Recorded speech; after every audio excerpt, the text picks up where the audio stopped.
So let's talk about how to leverage social bookmarking. And the place to start, of course, is to just go through an understanding of what social bookmarking is.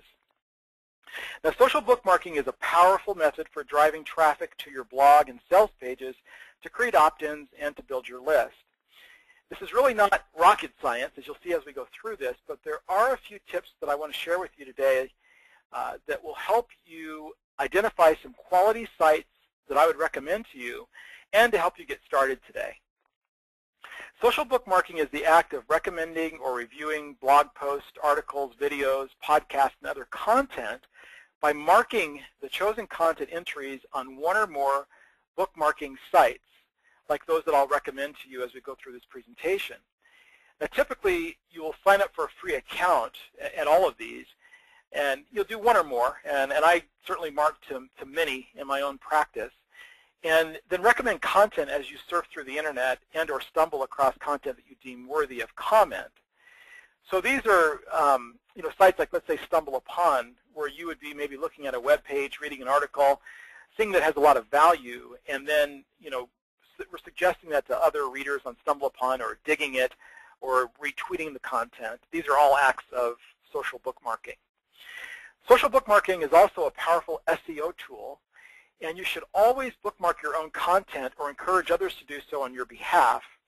But you want to make sure you're a little bit careful that you're not just marking your own content. So if someone were to go to your Stumble Upon account or your Dig account and all they see is you've marked your own content, then from a credibility standpoint, you'll lose some of that social proof because you're just almost using it as a spamming tool. You want to make sure that you are, like with all social media, that it's like an 80-20 rule, that 80% of the time you are marking the content of others, and 20% of the time that you're marking your own content, but you definitely want to encourage other people to bookmark your content for you, and we'll get into that in more detail as we go through this. You want to be sure that your bookmarking efforts are universal and that you are not limiting your activity, as I said, just to your own sites, but be sure to actively promote the sites of others and find that balance. And again, I recommend the 80-20 rule. So here are a few basic tips to help you maximize your list building activities using social bookmarking sites. So number one, use your blog as the hub for all of your content, for all the traffic and social networking activities you're doing online, as everything should flow to and from your blog. And I've talked about this before in a prior training, that the way that I want you to begin thinking about your blog, if you're not already doing this, is like a hub in a wheel. So think of like a bicycle wheel, that you've got the hub in the middle, and each spoke would represent a different channel or pillar of marketing, and or a different channel you're using in your social media activities, or as a different channel that you're using in your social bookmarking activities. All these things would represent, Twitter and Facebook and Stumble Upon and Dig. It could also represent other websites. If you've built a link wheel, which I'll touch on briefly here in just a moment, and you're actually creating microsites to drive traffic back to your primary site, that all that activity is like the spokes in a wheel. It's all connected back to the hub. The rim of that wheel represents the entirety of your business. And so if you can get that analogy kind of clearly imagined in your mind, you recognize that the blog is really the most important component. And it's the place where you can have the most immediate impact on everything you're doing online by driving people to that one place. By using the internet, you are marketing to expanding global marketplace, and as a result, you'll want to post in English.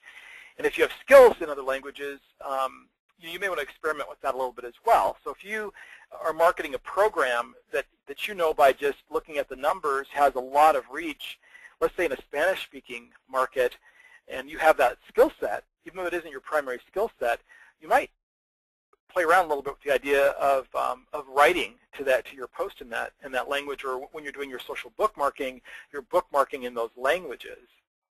There are a number of really great plugins that you can utilize that will allow you to add translation features to your site.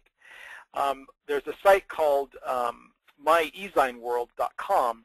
If you go to that site, you'll see an example of that, where you'll see a representation of a number of different flags that represent different languages. And if you click on any of those flags, it'll open up and convert that entire website into that particular language. And that's just a free plugin. And so there are ways that you can do this very effectively if that fits your market and your marketing objective.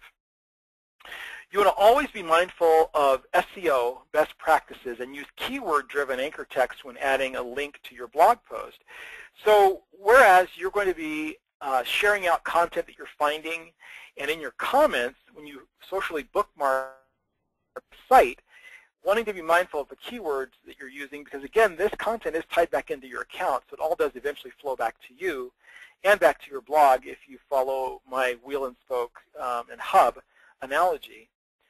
You also want to make sure that when you are posting to your own blog content that's going to be bookmarked by other individuals, that again, you're really being mindful of the keyword phrases that you're using and the anchor text you're using in your individual posts, so you get the most out of the action of someone bookmarking your content.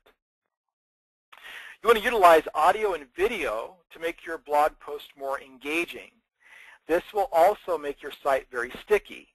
Now again, what you're trying to do in developing content that is sticky by adding video and audio is you're going to greatly increase the chances that someone's going to bookmark that content. People love video especially.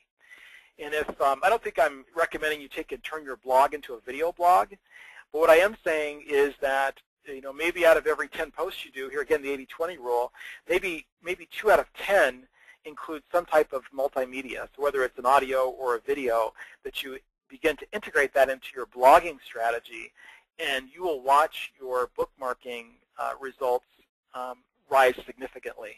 And I've tested this. The video is very powerful.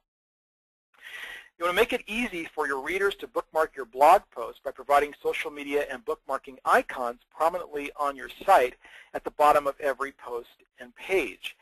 Now, I use a plugin called Sexy Bookmarks, and it's the one that I think is the most dynamic. It gives you a choice of maybe 40 or 50 different social bookmarking sites that you can place an icon onto your blog post. You don't need that many. I wouldn't do any more than maybe 10.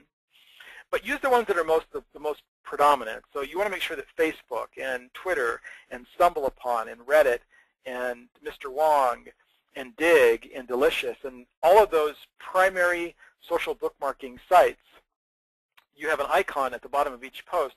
So if someone decides that they read your blog or they watch a video that you've posted on your site and they decide they want to share that out, you want to make it kind of a no-brainer decision to just hit the icon and share it out. You don't want them to have to log into their StumbleUpon account and paste your link and go through any kind of a process, because I think that the more complicated it is to accomplish that task, the less likely it will be that someone will actually do it. So putting these icons very prominently on your site will ensure that you have the highest possible conversion for people reposting your content through social bookmarking. You also want to create a compelling opt-in in exchange for your visitor's name and email address when you add them to your list. Now, this seems fundamental, and it seems to go back to list building. But my point here is that if you opt people in that visit your blog, and you're now in a position to be able to push content out to them, okay, so it isn't just pulling them in to visit your site, but you're actually pushing the content out to them through your mailing list or through your newsletter, you can leverage this strategy by adding the social icons to that communication as well. So as they may not come back and visit your site today, they might open the email that you send them today, and that may generate an opportunity for them to bookmark your content. Okay, so the opt-in strategy is very much a part of the social bookmarking strategy. Now, I did a little survey here back in June of the top social bookmarking sites by traffic rank. I used Alexa for my content, and that's where some of this information comes from, as well as eBizMBA. Okay, those are the sources. And I just want to give you a ranking of like the top 5 and to show you why using social bookmarking sites are really important. So the number 1 site, and it ranks number 28 of traffic among all websites. So Twitter is the 28th ranked, at least they were as of June 9th, website among all websites on the internet according to Alexa. And that meant they were ranked at number 80,500. They had an estimated rank of 80,500 estimated unique visitors per month to their site. They were number 42 in their complete rank and number 28 among social bookmarking sites. Quantcast has ranked them number 31, and in Alexa number 12. So you can see the breakdown there. Number 2 is Dig, and they're number 52 by eBiz. They have 45 million estimated unique monthly visitors, a complete rank of 20, a Quantcast rank of 32, and Alexa ranking of 103. And you can see the rest of the list: Reddit, StumbleUpon, and Yahoo Buzz. Not far behind on this list is going to be sites like Delicious. Certainly Facebook, as it continues to become more important in social bookmarking, will continue to elevate itself in terms of rank in this kind of a setting. But I want to give you an idea that we're talking about sites that have, as you can see, 80 million, 45 million, 16 million, and 14 million, respectively, unique visitors per month. And so there's a lot of traffic falling on to these social bookmarking sites. And the idea is that you're going to try to compete and to put yourself in a position where you have one-way links connected to these high-ranking traffic sites. That's the key. So this is broken down into 3 parts, and the conclusion of the first part is that if done correctly and consistently, using social bookmarking sites is a very powerful method for driving massive amounts of traffic, and I want to say targeted traffic to your website. If you create content consistently and integrate a service like Ping FM, for instance, if you go to pingfm.com, it'll allow you to automate your bookmarking submissions, the ones that you carry out, by simply allowing you to add a variety of your social bookmarking sites to one ping address. And then when you ping content, okay, and pinging content is simply taking a URL and either bookmarking it, by doing a copy and paste into Ping FM, or by hitting the Ping FM icon, either way, that content then will get repurposed to the remaining social media sites you have set up on that account. So it's kind of a way of creating leverage, where your one action of pinging one social bookmarking site will actually end up bookmarking, it could be a dozen or 2 dozen sites. It all depends on how you have your particular account set up. You will be well on your way to creating automated traffic daily. And if you take a look at your traffic to date from your blog post, and let's say you're not utilizing a bookmarking strategy, and you implement what you learn here today and look at that traffic 30 or 60 days from now, I think you'll notice, you'll be able to see that there's an increase there. And if you track your links in your blog post, which I hope you do, you'll be able to see instantly how many opens you get for every bookmarking action you take.